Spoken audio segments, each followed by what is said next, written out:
Hi, Ma'am and Sir. I am Nerissa Albios, 36 years old. I am married. I have three children, two girls and one son. I am graduated in high school. I live in Mercedes Camarines Norte. I have experience to work in Saudi Arabia as domestic helper.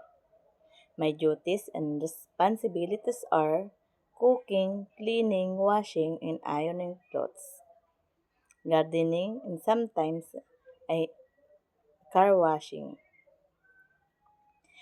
I serve three members in the family, two adults and one children.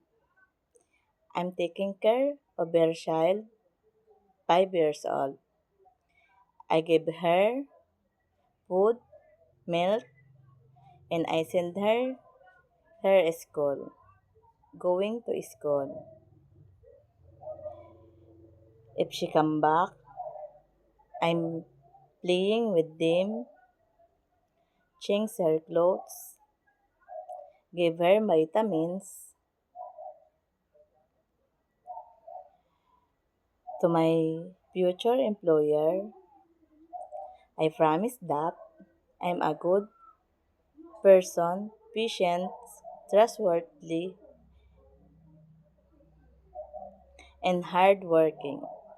Thank you, Mom, and God bless.